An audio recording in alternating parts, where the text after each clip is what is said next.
Tous nos cœurs brûlent de cette espérance du retour de notre Sauveur.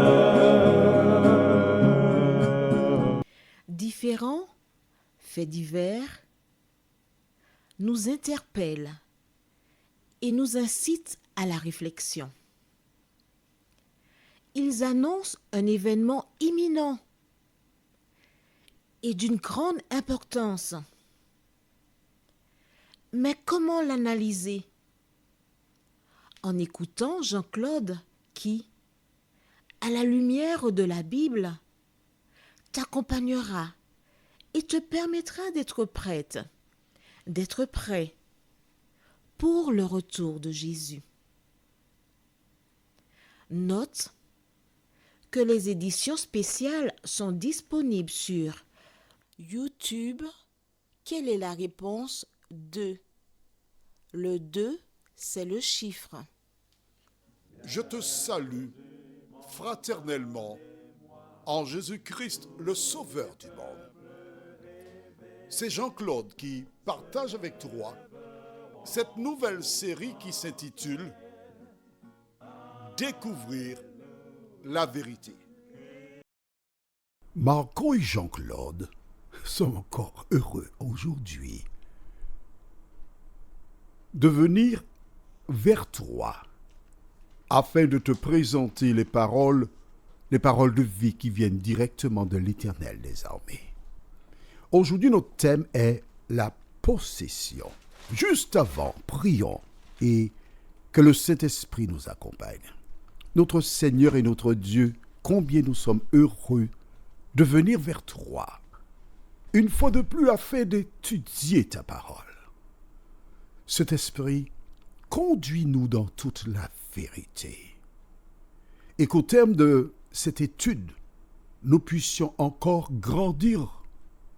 Cette grâce, nous te la réclamons, non pas parce que nous en sommes dignes, mais au nom précieux de Jésus et pour ta gloire éternelle. Amen.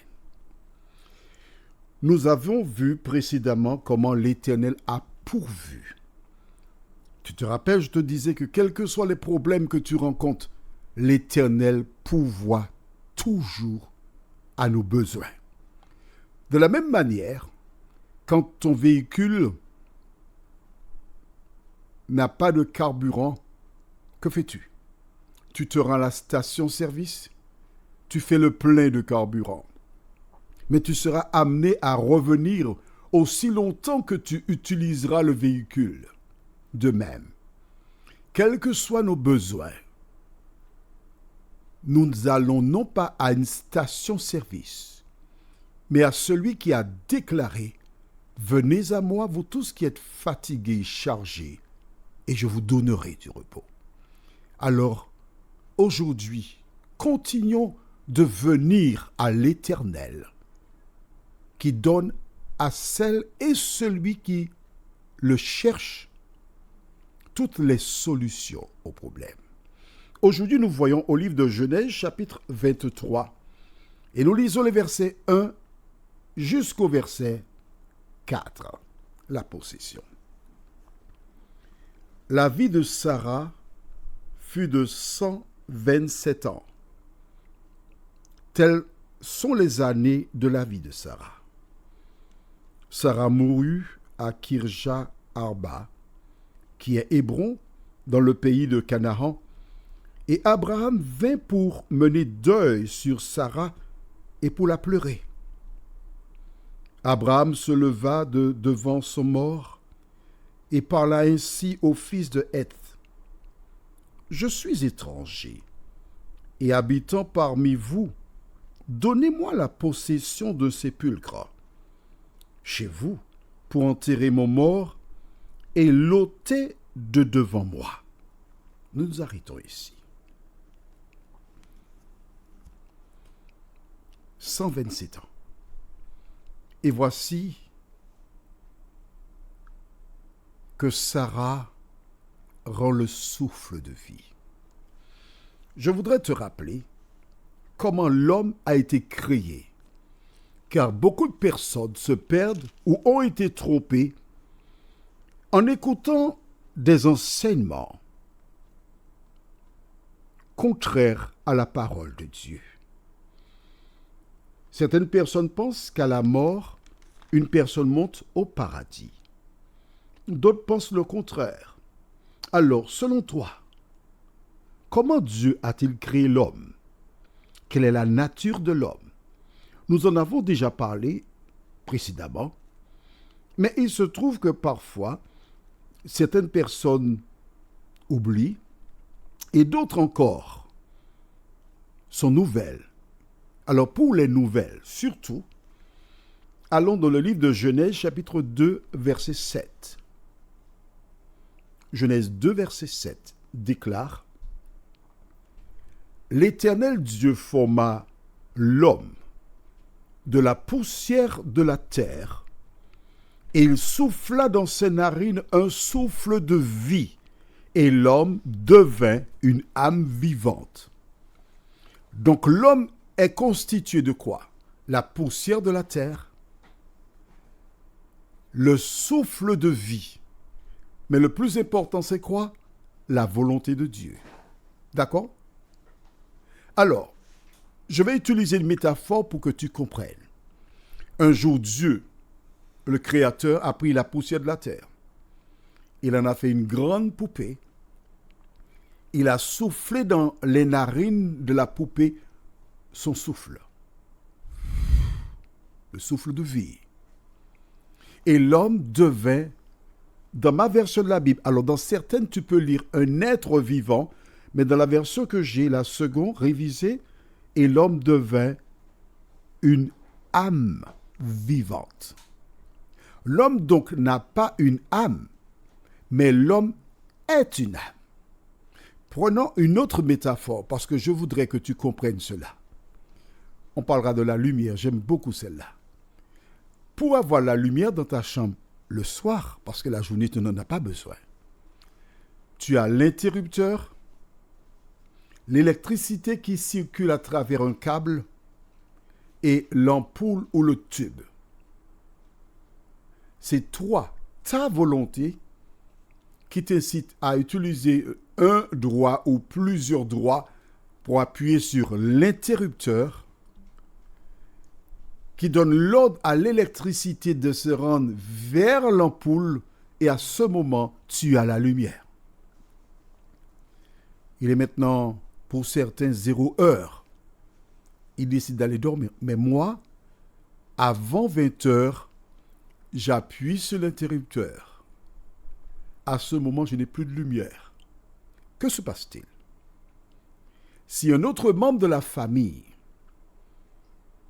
se trouve dans le séjour et voudrait utiliser l'électricité, l'ampoule du séjour, il appuie sur l'interrupteur qui est dans le séjour et l'électricité qui était sur le point de continuer de venir vers l'ampoule qui était dans ma chambre se rend vers l'ampoule qui se trouve dans le séjour.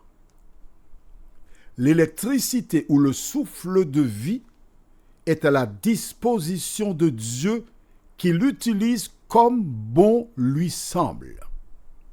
Est-ce que c'est clair pour toi? Sarah rendit le souffle de vie. Pendant les 2 autres études que nous aurons, je te parlerai encore toujours des morts et de l'état des morts. Que faire?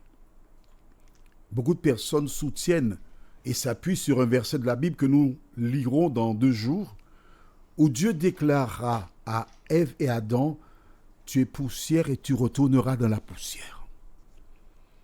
Et des personnes sont attachées à cette référence en indiquant que lorsqu'une personne meurt, on doit l'enterrer, la mettre en terre. Est-ce juste? Je te réponds tout de suite. La réponse est non. On peut mettre en terre aussi. Mais le plus bel exemple que nous ayons, en fait j'en ai 2. Le premier, c'est Lazare. Quand Lazare mourut, il a été placé dans un tombeau et une pierre a été, c'était un roc, une pierre a été posée devant Jésus vint et dit de rouler la pierre pour libérer Lazare. L'autre exemple, c'est celui de Jésus. Quand il mourut le jour qui précède le sabbat, c'est-à-dire le vendredi saint, car toutes les églises catholiques font sonner les cloches le vendredi saint à 15 heures, heure de la mort de Jésus. La Bible déclare qu'il a été placé dans un tombeau où personne n'avait encore été mis. Nous sommes d'accord? Donc, à la lumière des Écritures, il est possible d'enterrer quelqu'un en terre. Il est aussi possible de mettre dans une tombe. Eh bien, il est aussi possible d'incinérer les gens. Tout cela, c'est écrit dans la Bible. Et nous aurons l'occasion de voir ces autres thèmes tout au long de l'étude que nous faisons sur 3 jours. Sarah est morte. La mort, c'est quelque chose que nous ne sommes pas habitués avec cela. Une coupure brutale, parfois, souvent. Et cette personne avec qui on échangeait environ quelques minutes, elle est maintenant immobile et ne parlera plus jamais. Je connais beaucoup sur la mort, mais je t'informe que lorsqu'une personne de mon entourage, un proche, décède, je ne vais ni à la veillée, ni à l'enterrement. C'est un moment qui est très difficile pour moi. Parce que j'ai une nature attachante, bien que je connaisse que Jésus va ressusciter les morts. Mais rappelle-toi, quand Jésus s'est trouvé devant la tombe de Lazare, la Bible déclare « Jésus pleura ». Alors je profite pour te dire, quand tu vas à des funérailles et que tu vois des gens pleurer, laisse les gens pleurer. Si tu sais que tu ne pourras pas garder ta langue dans ta poche, alors ne va pas à l'enterrement du tout, reste chez toi, regarde un film, mais ne dis pas aux gens de ne pas pleurer. Abraham a cherché une sépulture pour son épouse, parce que l'heure était venue pour l'enterrer. Mais nous avons une espérance, c'est qu'au retour de Jésus, il viendra ramener à la vie celles et ceux qui ont fait la paix avec lui. Prions.